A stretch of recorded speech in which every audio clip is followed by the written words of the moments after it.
which is, let's say, duty, or I've got to do this, or I have to do, or obligation, right?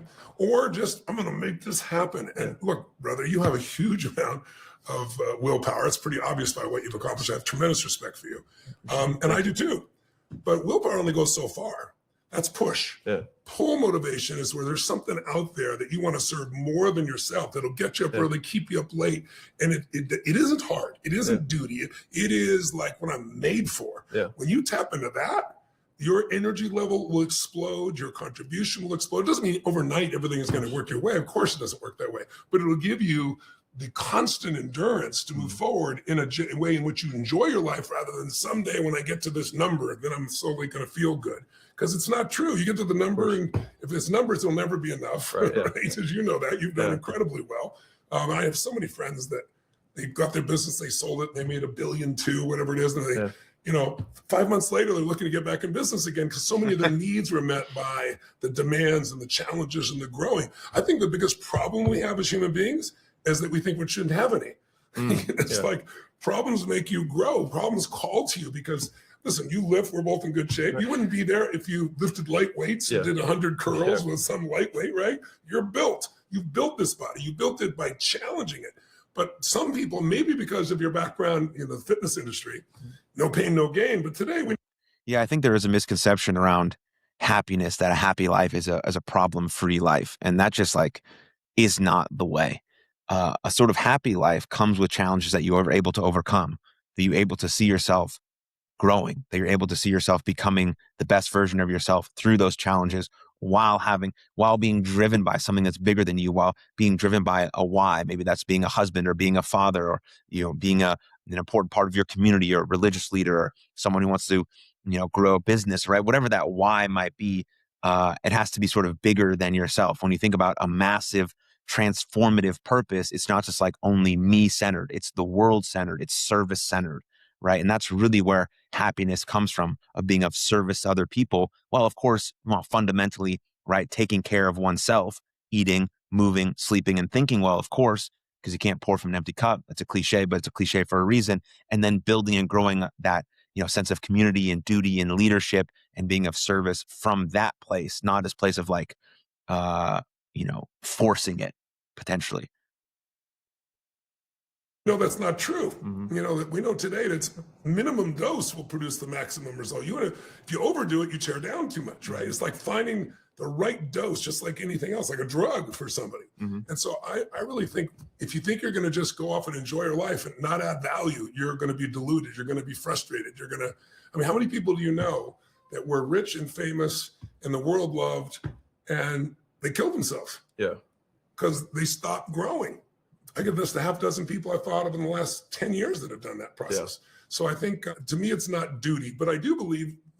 Well, I just want to mention there that suicide that he just briefly touched on is way more complicated than the simplified version he just gave. And I want people to be aware of that.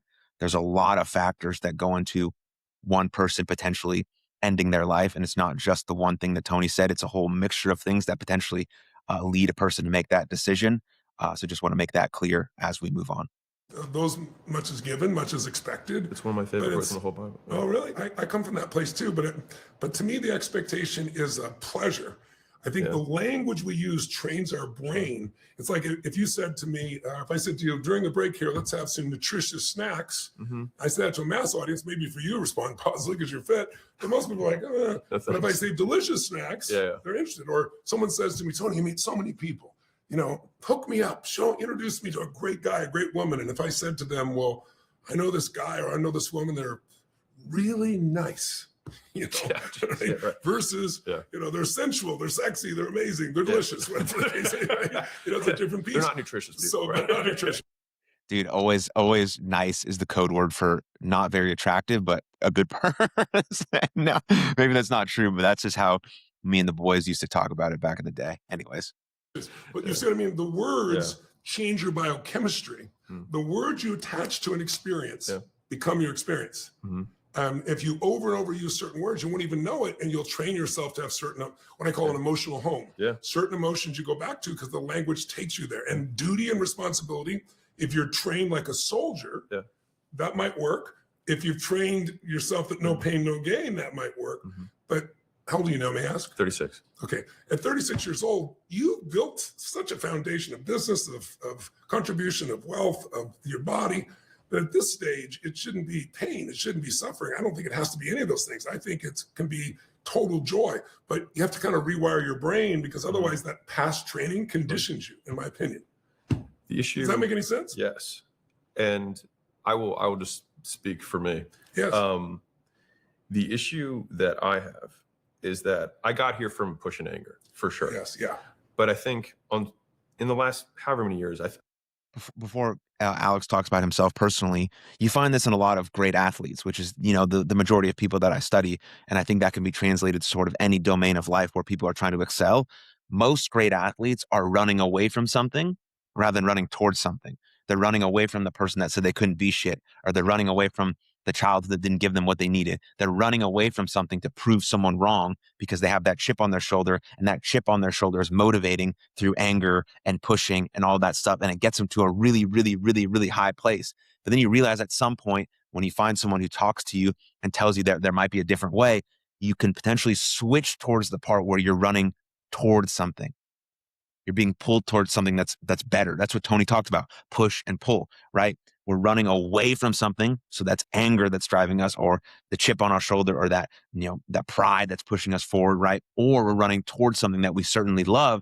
And the same intensity and energy can be used on both, but one is like healthier fuel than the other. And generally we do start with that sort of running away from something, and it gets us going. It's activation energy. But there should be, or there can be, a time in your life where you switch it and you're running towards something, right? For me now, my motivation is simple. It's building my family. It's my wife. It's my son, right? That motivation is beautiful. It's not hard. It's not it's like, this is what I want to do because I'm being in service not only to my wife and to my son, but anyone who follows or finds value in the things that I share. And so that's the switch that's made. And it's what Dr. Jordan Peterson talks about, of like bearing that responsibility. You don't really become a man who's responsible until you become a father. And maybe not a father is for everyone. Sure, I'm not going to push that on everyone, but it's certainly how my life changed in the best way possible. I genuinely believe that's not as much a part of me. Maybe there's elements of that are still there, but it's not the core drive anymore. Sure, me too. The difficulty that I have is I work the hours that I'm awake, pretty much. Yeah. And the difficulty that I have is finding enjoyment outside of work. And the contribution from that perspective, I've spoken to a number of billionaires, yourself included, where I'm like, the next game, right? And so the game that we're in right now, I know, obviously there's gonna be risks, there's gonna be lots of things that we're gonna do, but I feel like I have a direction of what I know what we're doing. And when I talk to some of the billionaires that are in more private equity, financial engineering, commodities trading, different than maybe what, obviously what you do, and to a degree what I do. I'm actually in that business too. Yeah. They were like, you should do something that really helps people. And I was like, I feel like I do that. There's, only 0.1% of the people who see any of the content, the courses, the books, whatever that we put out, I monetize in any way. And to a degree, I also reject the idea that charity must be something that does harm to you in order for it to be virtuous, right? So that is probably a struggle that I have dealt with, which is that I have an apathy issue.